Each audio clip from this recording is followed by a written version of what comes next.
Zoom, Yahoo Finance's Company of the Year. 2020 was a breakout year for Zoom, but it didn't happen without some challenges along the way. We want to bring in Dan Howley for a little bit more about this. And Dan, this rapid rise that we saw was nearly derailed early in the pandemic by some of those security issues. How was Zoom able to overcome some of those flaws?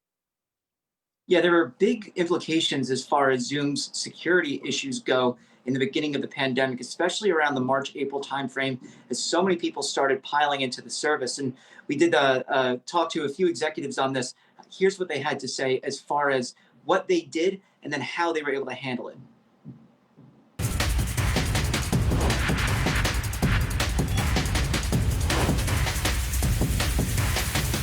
When the popularity of Zoom rose due to the influx of so many people working from home, security concerns within the platform were immediately placed in the spotlight. New customers making use of the app in ways that didn't involve a traditional enterprise IT support structure introduced a host of security issues that the company hadn't anticipated. And the most well-known phenomenon, called Zoom bombing, proved to be especially troublesome. Zoom bombing, or as Zoom refers to them, meeting disruptions, involves unwelcome users joining Zoom chats and being generally obnoxious by shouting curses or posting inappropriate images. The issue, along with reports that Zoom was routing some of its calls through China, made many large companies and customers hesitate in continuing to use the service. We have use cases that we had not seen before, brand new use cases for the product.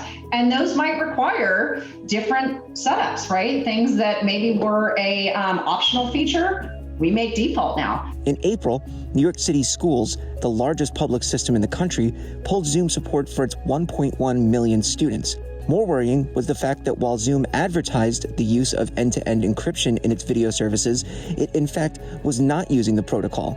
That prompted an inquiry by the Federal Trade Commission alleging false advertising on Zoom's part. As a result, on April 1st, Zoom announced that it was halting work on all features unrelated to security for 90 days. The changes implemented during the pause included turning passcodes and meeting waiting rooms on by default.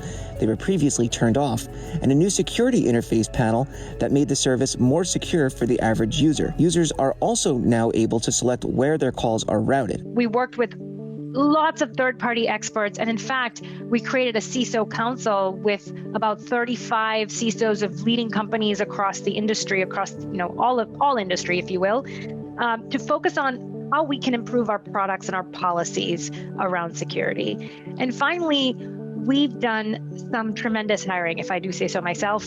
Zoom also moved to purchase the encryption firm Keybase to establish full end-to-end encryption for the service, which went into effect in October.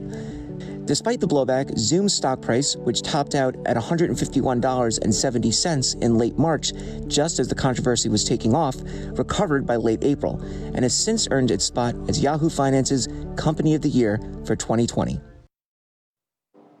So you can tell, obviously, it wasn't that easy for Zoom. They had to do a lot of work to improve its security standing, but they seem to have done just that. Shauna?